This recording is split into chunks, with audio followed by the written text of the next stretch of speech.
This is the national television of Burundi. It is a hard time follow to our English news edition without further delaying. Top stories. The local church provided food assistance to 220 patients who are admitted to Legend Charles Hospital in Bujumbura and also covered the hospital fees for 60 underprivileged patients. Pastor Denise Nkurunziza, representing the church, said that this gesture was driven by love, emphasizing that no one can claim to love God without loving their neighbor.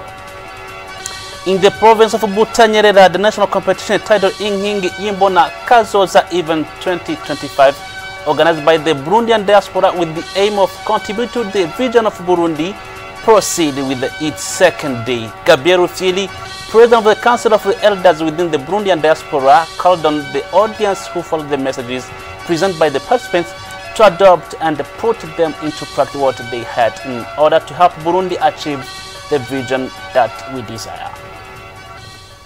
I am Evariste Nyonghulu on the presentation. These were headline details now. In a joint visit conducted Tuesday by the Minister of Mines, Ibrahim Uwizeye, and the head of the Strategic Studies and Development Office at the Presidency of Burundi, Ale Ndikumana, to various mineral extraction sites in the province of Butanyerera and Buhumuza, these officials recommend that plant managers operate in compliance with mining code in force in Burundi. Joseph Murinda Jambo was on the ground. At the Murahe site, the delegation visited the facilities of Sotrevo Mining Company Limited, which specializes in the extraction of cassiterite and other associated minerals, including coltan. Tomanda Chaisaba, the company's representative, presented the existing stock of 66 tons of cassiterite and 2 tons of coltan, stating that these minerals comply with the international marketing standards. He also guided the delegation through the new buildings under construction, which will accommodate the workers at the mineral plant, noting that this enterprise will operate continuously 24 hours a day once functional. According to him, the budget for installing this industrial unit is already available. Still in Murehe, the visitors observed a heap of minerals mixed with soil, estimated at around 350 tons, awaiting processing, as highlighted by Toma Ndachaisaba. The visit continued to the Gahararo mining site in Butihinda commune, where construction materials for a new gold processing plant are stored.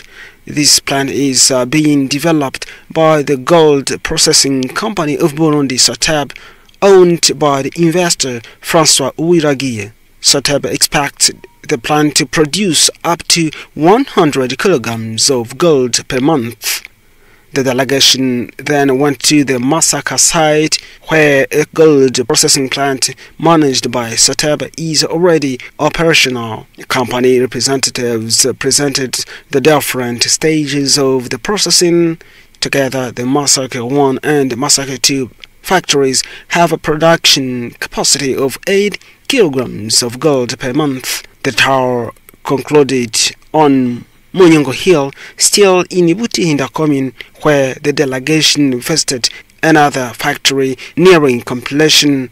This factory, also managed by SOTAB, is expected to produce up to 15 kilograms of gold per month once fully operational. In this locality, a theft case was noted where 11 thieves were apprehended during the night of July 14th to 15th this year.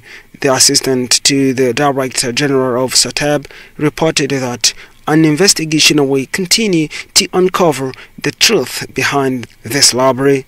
The incident was condemned by the delegation, which called for the perpetrators to be sanctioned in accordance with the law. The delegation recommended that the managers of the visited mineral processing factories operate in strict compliance with the mining code.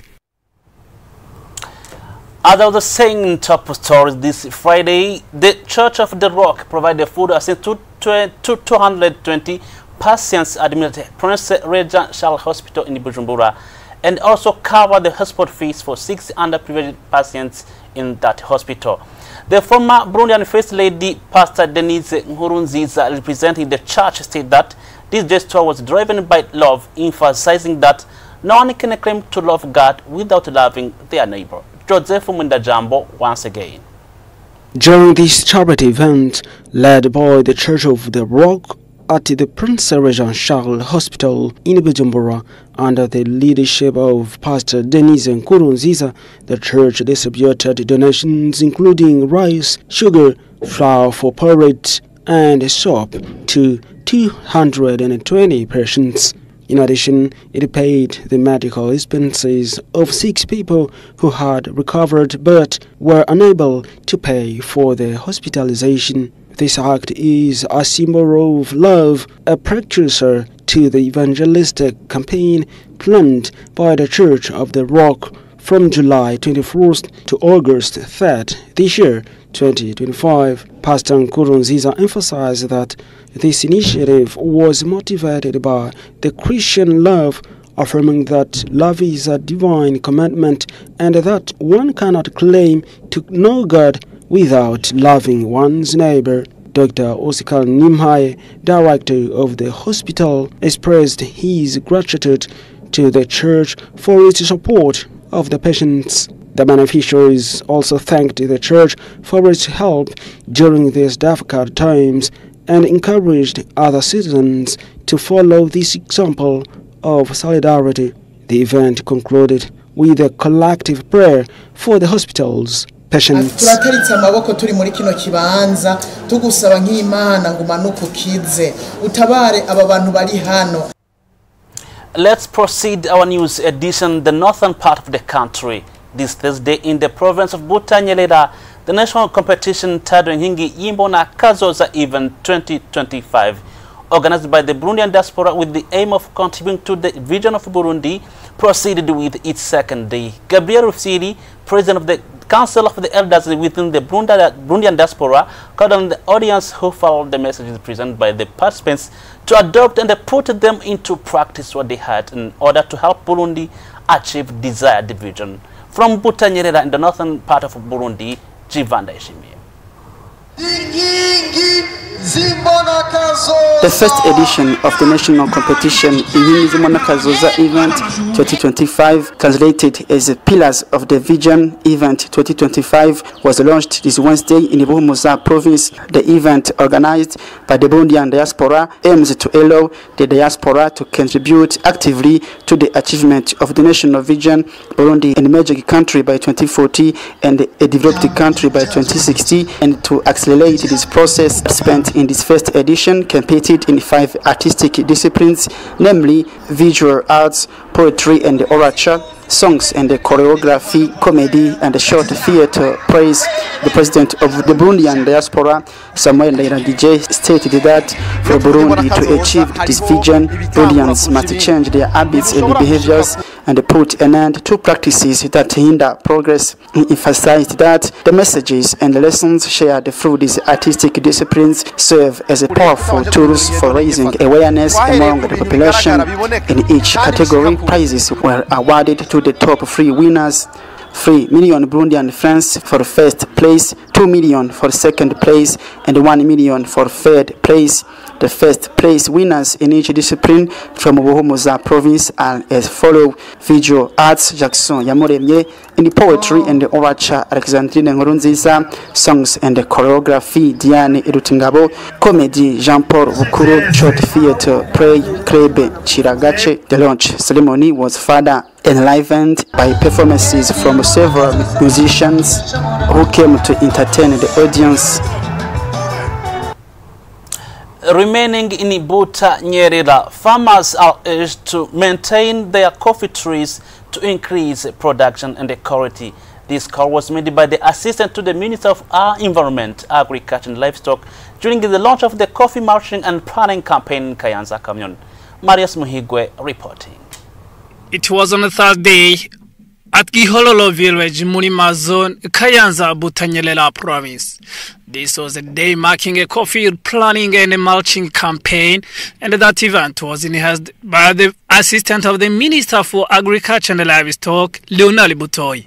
It was also opened by the Time One Coffee Growers appreciate how the price of coffee has been increased from 1,380 a kilogram up to 2,800.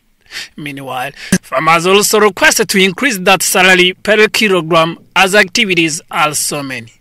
The assistant of the Minister for Agriculture and Livestock said they will start to get their salary from next week. He also urged them to go on by working hard and planting new coffee trees since the government has increased the price for that exportation plant. He also acknowledged that the government of Burundi will stay supporting them in all processes, advising them to open their accounts in the microfinance institutions. Access to clean water remains a major challenge in the city of Bujumbura. The national television of Burundi visited several neighborhoods where not a single drop of water was available. Fortunately, some residents rely on public taps installed by the NGO Amazwater. Details. We are reporting from Avenue number 8 in the Kamenge zone, specifically Mirango Quarter 1. Local residents expressed growing concern over the shortage of clean water, which is supposed to be supported by Regideso, the national water utility. Just a few meters from the area, we found a local health center. To verify the situation, we spoke with both patients and healthcare workers. Surprisingly, they revealed that health center itself depends on water brought from outside, delivered by cyclists. Residents are calling for the installation of public taps to access clean water within their neighborhood. Bonenda Ishimiye, a resident, expressed deep gratitude toward Amazwater, an NGO that has stepped into to ease the crisis. However, he urges Regideso to fulfill its responsibility and ensure access to clean water in households. Amazwater NGO commits to providing clean water in both urban and rural areas, reported significant progress. According to Loike Rukanganhale, the NGO Coordination and Communication Manager, 276,000 people in the area have already received access to clean water. This represents 55% of the 2025 target. Regarding occasional supply disruptions, Rukanganhale cited technical issues at certain distribution points. Usually I would say that it's not necessarily a maintenance issue or necessarily a breakdown. I would imagine that it could also be based on the technicality of the systems, because our systems are solid systems. So the system relies, all those systems rely on the availability of the sun rays, and it usually requires a few minutes or quite a few hours for the pump to receive enough energy to feed all the water points across the areas where we've supplied the water.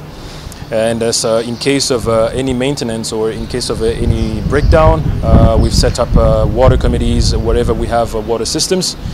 And there's a free line, a green line, that is strictly reserved for maintenance issues, 412, that the communities can call. And we usually have a team that goes, for teams actually, it's not just one team. We have a number of teams that usually move around across the country to make sure the maintenance work is handled properly. Yeah.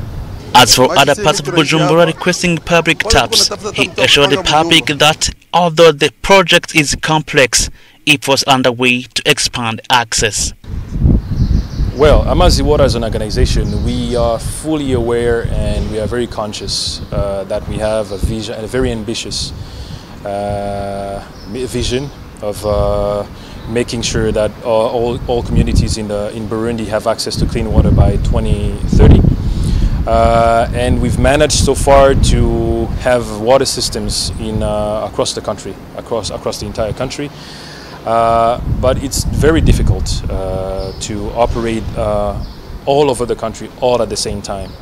We have over 1,136 systems installed across the country, and we have more in rural areas than in urban areas for sure. But we're still here.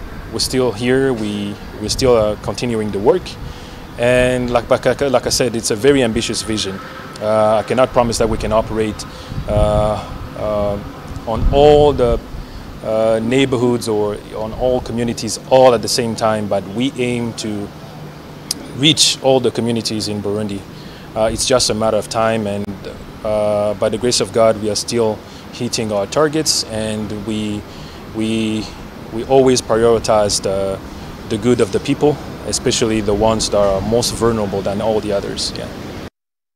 It's worth noting that many neighborhoods in Bujumbura are still struggling with the water shortage, to the extent that even children can be seen lining the streets with jerrycans in search of water. Yes, it's by here we wrap up our news edition. Thank you for being with us. Stay blessed.